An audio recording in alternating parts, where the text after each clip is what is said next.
I was still sick going into my second trimester, and I was sick until about 16 weeks. That was the beginning of my SI and sciatic pain. That's just like a dull, achy pain, but the sciatic pain is like literally someone just like pinching my nerve. We've been kind of like, okay, what are we going to do with this second birth? What's our plan? What's the safest route? What's the best way to take? ACOG is like what a lot of people look towards. And they are not a fan of home births. If you look at the state of Arkansas, amount of like deaths or major issues from a home birth VBAC is actually 0%, compared to the hospital, which is a little higher. 2 boys running around. Yep. Rigel's super excited. He's always like feeling your belly. I'm a little anxious about the jealousy and making sure that my time is allotted for both. So we're technically in the 3rd trimester. But we are recording on the 2nd trimester. Correct. The 2nd trimester has to be over before we could record about it. Yes. So what happened in the 2nd trimester? What was significant? By the way, we have a baby coming, in case anybody didn't know. We have already recorded a 1st trimester podcast, and now we're in the 2nd trimester podcast. We're just doing an update video podcast thing, just like we did with Rigel. Yeah. So what was new and noteworthy 2nd trimester versus 1st trimester? First with Hazen, and then we can kind of compare 2nd trimester with Hazen versus Rigel. Okay. If you remember. So I was still sick going into my 2nd trimester, which was not fun. I was sick until about 16 weeks. And then I visited family and in California. So Rigel and That was in January, right? Yeah. Rigel and I traveled to California and visited with them. But that was the first time I think I had like sat that long on an airplane. And that was the beginning of my SI and sciatic pain. So. Yeah, you get like these random, like I'll be talking to her and then all of a sudden she'll be going like, and I'm like, what's the matter, babe? Can I take you to the hospital? You're like, oh no, it's just my SI pain. Well, that one's not as bad. That's just like a dull, achy pain. But the sciatic pain is like literally someone just like pinching my nerve. Yeah, doesn't seem pleasant though. It is not pleasant. And it's been going on the whole 2nd trimester basically. Yes. And still to this day. Sure is. So not fun. Not fun. What's your, you want to go into details about like weight changes? Because you were not up that much in weight throughout the 1st trimester, like a total of 4 pounds or 5 pounds or something. So up until 20 weeks, I had only gained 10 pounds. And then now, or 2nd trimester, by the end of 2nd trimester, you were up how much in total? 23 pounds. 23 pounds. And what is typical? Everyone's a little bit different, but average for like an average person going into pregnancy is if you have a normal BMI, it's about 40-ish pounds, 30 to 40 pounds. They say about a pound a week. They say with your first baby, you might gain more. With your 2nd, 3rd, whatever, you might gain a little less. But I don't know. I feel like I'm like pretty spot on. Like 23 pounds is a little bit less than I was with Rigel. But I've also gained 13 pounds since 20 weeks, and we're like around the 30-week-ish mark. And so you got a belly right now for sure. Yeah, you got a bump that is visible. Yes, for sure. People keep asking me for like the last probably 3 weeks if I'm due soon. Like they keep asking me that at the store. Like, oh, so you must be due really soon. And I'm like, nope. Got soon is relative, right? Left. Like 3 months is not a long time. Yes, it is. It is. In pregnancy, yes. Do you remember what I look like? I look like I just had a huge basketball in here. Like it was just like all belly. So like I still have room to grow. Yeah. So people just think that I'm ready to pop. The baby bump be bumping. Yep.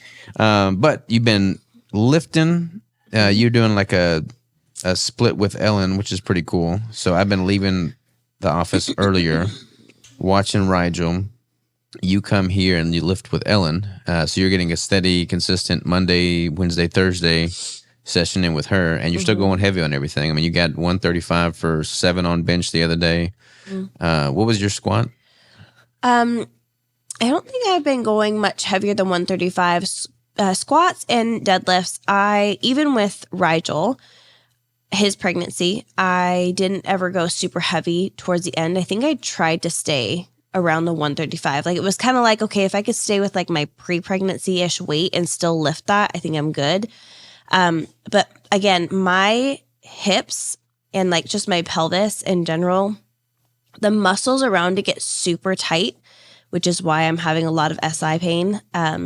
But it also feels really loose at the same time, because you literally, your tendons, ligaments, all that are literally loosening in your body to allow for the baby to come out. But my muscles are really tight, so I feel tight and loose all at the same time, and it is the weirdest thing to have to explain. So I don't go super heavy on the barbell squats and the barbell. Anything that you would have to really deadlifts. engage your core with, basically, right? The core is not so bad, but it's more of like the hips. Like, it's more of like going all the way down on squats. It's kind of like the more going all the way down on deadlifts. Like, I kind of, towards the end of, I think, even Rigel's pregnancy, I preferred to do rack pulls, so I wasn't going all the way down. And that's personalized to me. That's just how I feel and what I feel most comfortable with. Like, I'm not going to risk an injury to my hips or my pelvis, or, just any ligaments, tendons. Like, I'm not going to risk that because I'm going to have a baby. So I try to be a little bit extra careful. So we're doing a lot of like isolated leg movements. We're doing more accessory stuff. I'm still doing squats, still doing deadlifts. I love bench. Bench is like still my... When you're doing bench, do you do like a lower bar pass, so like it just has to touch your belly now, so that you can not have to go down as far, or do you still go down? You still do it on your chest. You still do it on your chest. I figure like maybe lower range of motion. It's the same thing. And last time with Rigel, I would have my feet on the bench, and this time I've actually been able to keep my feet on the ground, which has been really great for me. And I don't have any problems like laying on my back or anything. So, and nutritionally speaking, what's changed there? Has anything changed there? I don't really think so. You got a CGM in the other day. Yeah. I guess what we should really do, because like last time when we recorded our first trimester podcast, we alluded to all the headaches that we were facing with this whole ordeal. So we should just dive into that right now. If you want to talk about nutrition and the CGM first, or you want to jump into that? Yeah, let's talk about that real quick. So CGM we opted for because normally they're going to have you do an oral glucose tolerance test, of which you would likely fail because you haven't had a bolus dose of carbohydrates in years. You're not insulin resistant. You're not metabolically flexible. But rather than having a bolus dose of like glucose nastiness, we just decided to get the CGM, and it's been steadily right where you want it for the past 2 weeks. Yeah, I think like the highest it's really gone is like 104. Like that was like my average highest. And what's funny is that wasn't even like after food. That would be more like I'm trying to get diesel fed, me fed, Rigel fed, snacks packed, everything ready to get out the door. Yes, it was. And I'm like, wow, this is like, it's just for us to leave for the day, just to get out the door.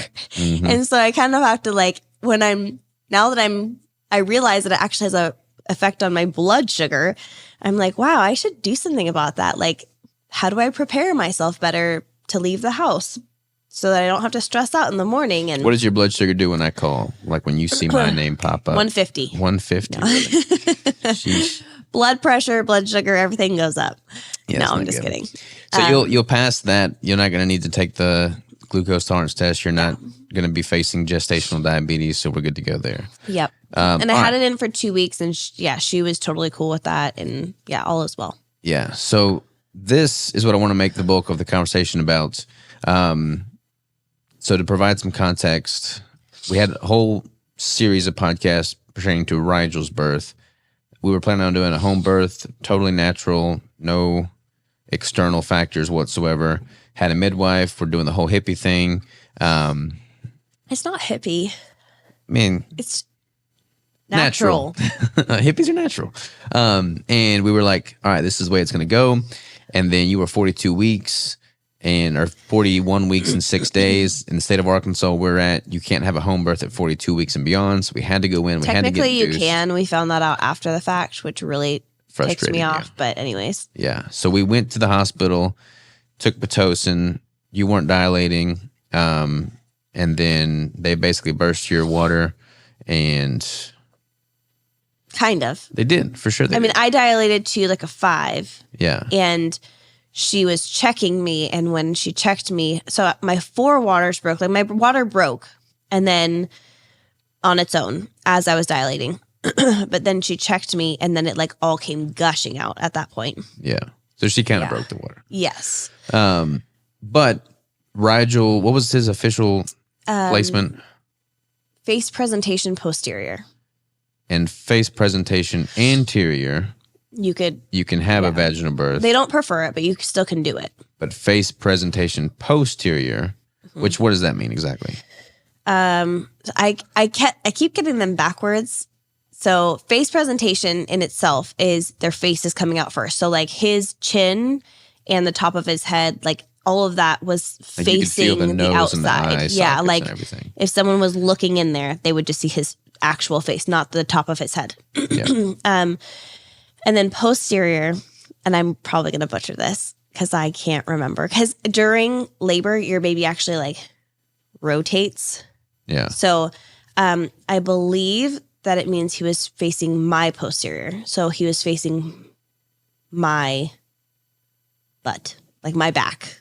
But with his posterior placement, the likelihood or risk of him having spinal injuries through a vaginal birth are significantly amplified, which is why they don't ever recommend it. Yeah, it's so much harder to get them out because the space between your chin and the top of your head is a lot bigger than the crown of your head. Like this doesn't have any give because then you just run into like your neck and things like that. And the top of your head has give, in which, like there can be like that coning on some babies when they're born. Because it had like your head has a little bit of give when you're a baby. So there is none of that. And then as you try to push the baby out, it could potentially push their head backwards. So they're, you're just doing damage to like, they are flexible and moldable, but they're also like, could potentially push them out to where their neck is kind of like bent too much. So yeah. So not a safe situation. So that's why we were rushed into the emergency C-section, which was not hippie-like at all, not natural. You didn't do any, I guess you did a spinal tap, but you did not do any of the other drugs, really. Yeah. So as soon as I went in, they gave me like an anti-nausea because a lot of times people can get sick from like the spinal and things like that. So they give you anti-nausea and then they give you antibiotics just because you're having a surgery, and then they give you the spinal. And so I had those 3 things. I don't know. There's probably like other things that they do that we just don't know about, but those are like the 3 main things. So I had that. And then after the surgery, I said I didn't want anything else. They obviously continued doing Pitocin to help with like the hemorrhaging and things like that. But as far as like pain medication, I did not even take ibuprofen. I was just like, do not give me anything, because I really wanted to be able to connect with Rigel the best. I didn't want anything to get through my milk. I just wanted to like kind of forget that I even had a surgery and just like keep going, Yeah. And that was traumatic in and of itself. Like I was in the operating room. There was no curtain. I was there watching them cut you open, having a hard time stop the bleeding, trying to make sure they didn't cut the cord too soon with Rigel. Yeah, totally chaos. Yeah. But we have a healthy baby boy. Rigel's amazing. He's total chaos, and I love him to pieces. He represents his birth. Yes. So in light of that, we've been kind of like, okay, what are we going to do with the second birth? What's our plan? What's the safest route? What's the best way to take? And we've had lots of different options. We were, you can talk about it more than me, but like a vaginal birth after cesarean, known as a VBAC, is somewhat a point of contention and controversy. They definitely don't recommend that be done in a home setting when you're looking at recommendations per typical Western medicine doctors? Yeah. So like ACOG is like what a lot of people look towards. And they are not a fan of home births. So they're obviously not going to be like, yeah, home birth is totally safe for a VBAC. So actually, if you look at the state of Arkansas, the amount of like deaths or major issues from a home birth VBAC is actually 0%. Compared to the hospital, which is a little higher, but and that even includes transfer. So if someone does rupture, that's the whole That's the big deal with a VBAC is anyone at any point in any pregnancy can rupture. That is just the separation of your uterine wall. When you have a scar in there, you are a little bit higher chance. It's very, very little chance, but there is still a chance that scar can thin and thin and thin and thin and thin and then rupture. There's things like windows where you could like see through it, but it's not completely ruptured or opened. There's a dehiscence, which is just like a smaller tear. Then there's like a full-on rupture. So anyways. But like, you've had me listen to birth podcasts a lot lately, and like they'll typically, it's frustrating because you go to the doctor, let's say you had a cesarean and you want to go the natural route for the second child, and you ask your doctor, and they're typically going to automatically throw out risk of rupture. But as you just said, like there's different degrees of, severity with that rupture. And if you have just a minor rupture, that's not necessarily indicative of a bad thing that your body would not be able to heal from naturally, versus like a severe rupture, which would obviously not be a good thing. But the risk of rupture is there. The risk of rupture having increased as a result of having a prior cesarean section is pretty minuscule in the grand scheme of things. Yeah. And they don't talk about that. They just automatically throw out, oh, you're at risk of rupture, higher risk of rupture. Yeah. It kind of depends on the provider. There are some providers who say like it's more like they're fearful or they don't want to support a VBAC, where they will encourage you more to have a C-section. They should give you two options and say, hey, you can have another repeat C-section or you can have a VBAC. These are the risks of both because there are risks to both. And then you make that educated decision. But a lot of times people are just routed to a repeat C-section.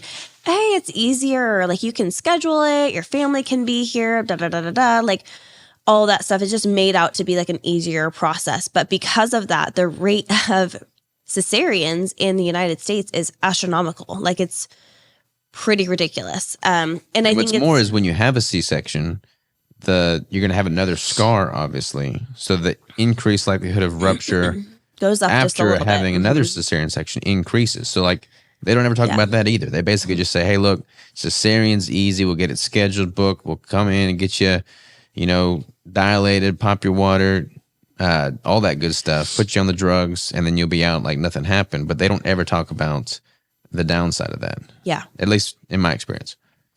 The sad thing too is just in me sharing about my C-section and me wanting a VBAC and things like that, there's been so many women that have reached out and said like, I wish I would have been told I could have a VBAC, but they weren't even suggested the option, which is actually, so here's the kind of layout. A vaginal birth after cesarean is the safest option. The next safest option is a cesarean. The least safest option is a trial of labor, which is you go in for a VBAC and it fails because of a uterine rupture or something like that. And then you have to end up being in a C-section. So you have the safest option, which could lead to the worst option, or you could have like this middle ground where it's like, it's not the safest. It's not maybe the best. And I've had a C-section. I'm not judging anyone who has had a C-section, wants more. Like that is the total personal choice. This is just what Robert and I want for ourselves. And what I would love to see in the medical space is just people talking about your options, giving you options of what's safe versus what are the risks. You weigh them out as an individual and let us know. So anyways, yeah, it's kind of just, it's all wild. It's just, So in light of all of this, we wanted to go with a VBAC for the second child, and finding a provider that was on board with that has been challenging, to say the least. It's not like, so in the state of Arkansas, there's not really many registered certified midwives that want to do a VBAC in a home setting. they cannot. They cannot legally. Only one person, or there's only one office in the state of Arkansas that can legally do it. Right. There's under the table Yes. midwives, but then that can get a little shady. Then there's that one office, and they're basically registered nurse practitioners there that are specializing with this in the home setting.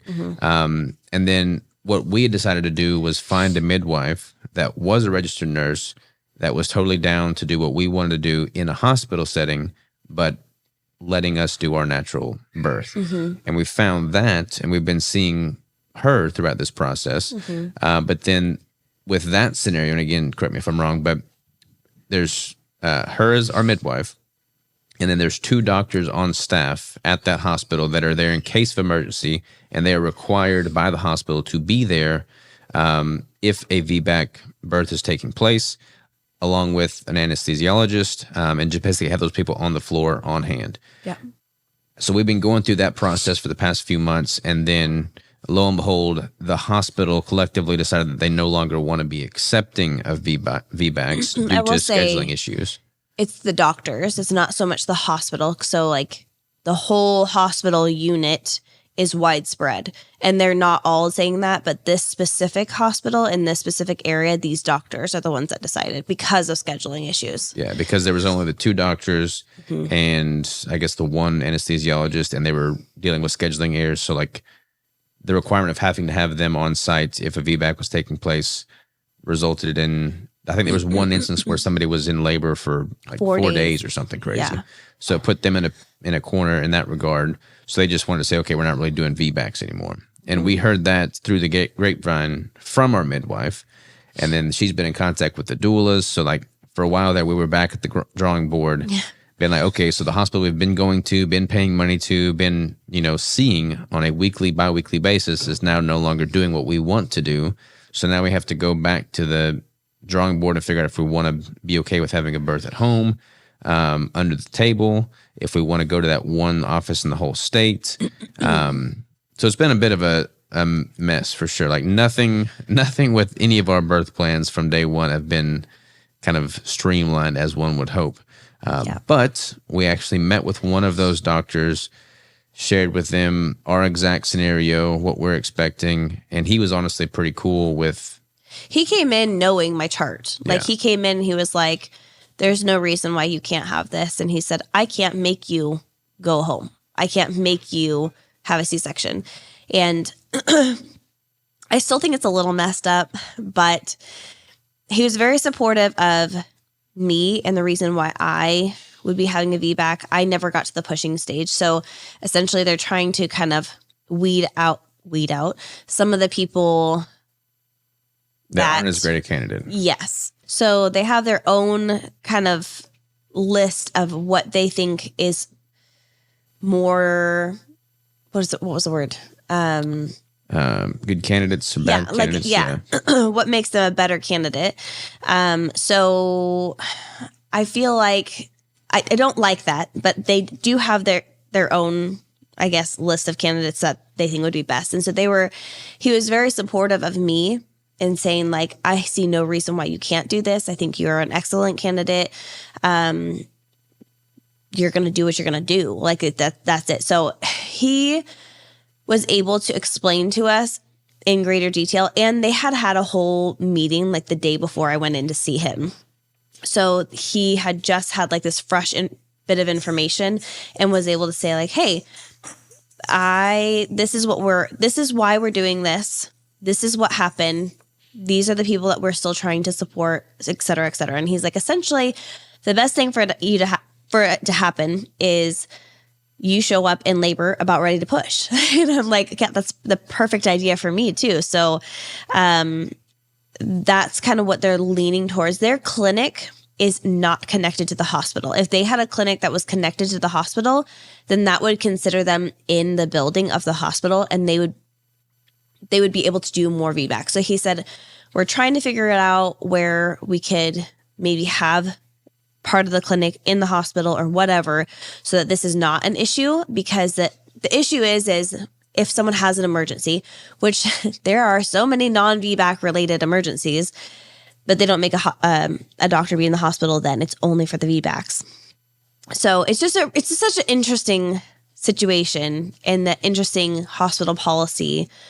But all in all, we really liked that doctor and we felt supported by him. There's one other doctor I would like to see. When do we meet with them? Do we have a schedule? I don't know. I think in probably like 2 weeks. We are for sure meeting them then, right? Yeah.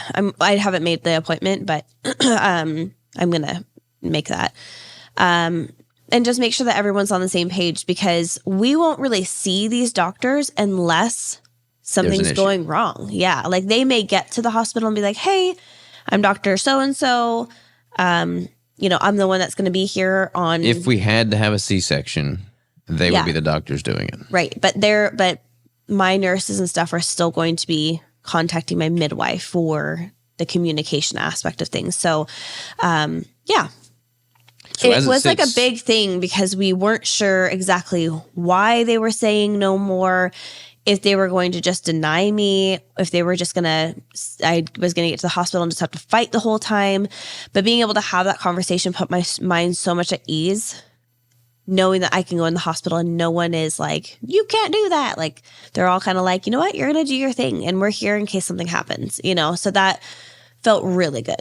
Yeah. Which is why we chose that facility anyways. Right. So as it sits currently, our plan is to have a natural birth without any external factors in the hospital with the midwife naturally, without anything coming in from the outside. And then if we do have to have any unforeseen, C-sections or something like that, then those will be the doctors that do it, who will have met both of them at that point. Yep. But we should be pretty well free and clear and be able to go about it as planned. We'll have a doula as well. Mm-hmm. And what else are we doing with this planned birth? Doula, midwife, natural birth in a hospital. Yep. VBAC. Yes. Boom. That's the plan. That's the plan. And did we say what his name was going to be? I don't know. I can't remember because we did a first trimester and then I feel like we did another podcast. We did a gender reveal video. Did we? Not on a podcast, but we did a gender reveal. Okay. So in case y'all don't even know, it's a boy that we're having. We're having another boy. We're having another boy. Hazen Wilder Sikes. Yep. Hazen is German for gift of God. Wilder means wild and untamed. And Sikes, well, we all know what cool Sikes means. Yeah. So yeah, it'll be good. I'm excited about it. Yeah, I have 2 boys running around. Yep. Ryder's going to be 3 pretty much in May. And then we'll have the baby shortly thereafter. So pretty much 3 years in between the 2. Yep. We're going to have a third? We don't know. What are you leaning towards? We're not talking about it. We're not talking about it. We're just waiting till Hazen's born. We're going to just feel it out, see if our family feels complete or if we would like to have more. We've got Diesel too. Yeah. Yeah. Diesel's I'm so outnumbered, you guys. Yeah, you're outnumbered. So outnumbered. Hey, you know what they say? Boys rule, girls drool. But yeah, it's going to be good. Rigel's super excited. He's always feeling your belly. Yeah. Because you can definitely feel Hazen kicking now. Oh, yeah. Yeah. Which is cool. And he's always even on the way here, he was like, me and he calls him Hazen baby. Me and Hazen baby, we're going to go see the guys at the building. And I'm like, yeah, when he gets here. And he just talks about this morning in bed, he was like, me and Hazen baby are going to share a bed. And I'm like, well, maybe not for a while, but he's got all of his toys allocated for Hazen baby. Yep. He can play with my old toys. I've got my new toys, but I'll still share my new toys. He's pretty cute. Yeah, it is pretty cute. I hope that continues after he's born, because I'm a little anxious about the jealousy and making sure that my time is allotted for both. And he's such a mama's boy that like he loves to snuggle me. And I just feel like having another little person on me all the time, nursing and just needing their mom is going to be harder for him. Well, hopefully this will be kind of like a natural segue for him to kind of want to spend more time with me. Not, I mean, he definitely likes spending time with me now, but he's not as like cuddly with me. Yeah, you are like fun. Let's go in the yard. Let's do some work. Let's work with tools. Let's, get dirty. And with me, it's like, I want to snuggle. I want to snuggle mama. I want to, like it's all the snuggly, like I want to be on top of you kind of things where I'm going to have a baby on top of me a lot. So I really need to figure out how I'm going to navigate that, but I'm going to just like let it happen because I'm not going to try to overthink it. It'll be good though. This will be when Rigel wants to start like going fishing with me. We'll just go fishing. Yeah, there you go. And this will be the first time, like when we have him, will be the first time we've ever left Rigel overnight. Yeah. And it's breaking my heart. Like I'm super anxious about it. I'm like, I'm trying to let go of it because I don't want to carry that into the birth and like have like this tenseness of leaving Rigel and leaving him overnight or whatever. I'm hoping that it just happens in the middle of the night or early night. And so like he's already asleep and then I can just go and have the baby and then be released there shortly thereafter. But I'm a little anxious about it. I'm a little sad that I have to leave him, and yeah. It'll be good. He's a trooper. He'll be all right. I know. Excited. Well, awesome, babe. We'll do another podcast, third trimester. I guess will we do one before he's born? So with Rigel, what we did is we waited till after he was born because they're so quiet. They just like nurse and whatever. So we could just wait till after he's born, and when my sister or my dad's in town or something like that, someone could watch him and.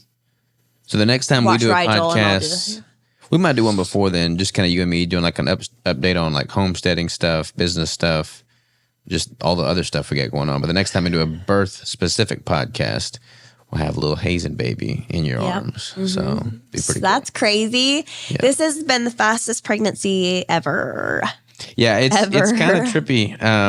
I got done working out this morning and I was like thinking of timelines and I'm like, man, we're going to record our second trimester podcast today. She's in her third trimester. I'm going to have a baby in 2.5 months or so, roughly. Yeah.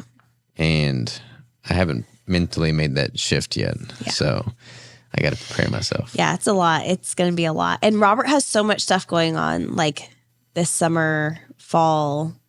I'm like, what? We got. Yeah, I'm thinking of like hosting a retreat 2 weeks before you're due. Yeah, you guys. Yeah, so like it's the same month I'm due. He's like, oh, I think I'm gonna have like, I don't know, 15 or so people in town. And I'm like, you better just hope I don't go into labor, sir. Yeah. Which I don't think I will have him early. That's just my gut feeling. But if I do, all those people are gonna be left. Or we could just bring them all to the hospital. Perfect. We could all be in the birth room as the baby's being born. And that'd be just part of the retreat, like new life coming in. That's a terrible idea. You not down? No. No? All right. Well, babe, we're you're doing most of the Live Savage content, kind of. We're gonna get on a schedule with that, but that's gonna be like the primary homesteading, birth, parenting platform. So that'll be where all that content gets published. And your Lady Savage is up and running too. So where else do people go to find out more about you? That's pretty much it. Pretty much it. Mm-hmm. All right. Well, I love you. I texted you this morning, and I said, what did I say? Oh, you get to spotlight this, huh? I'm trying to get brownie points. Robert like doesn't ever send me texts like this, but he sent me a text. I don't ever send texts like this. This is why I was. He sent me a text this morning, so the whole world gets to know Robert's nice for one time. I think you're an amazing mother, and I couldn't ask for a better life partner. I meant to send that on April Fool's, but it was just okay. No, in all seriousness, though, you are truly the best mother I could hope to have for my kids. So thanks. You're rocking it. I guess you're all right. Appreciate it. Well, I love you, babe. I'm excited to do this another time with a baby. Crazy. I cannot believe that. Yeah, pretty wild. Yeah. It's going to be good. We're just hoping, praying for a safe, successful birth and pregnancy. No complications this time. So Yep. what's going to happen? All right. Until next time, babe. I love you. Love you too.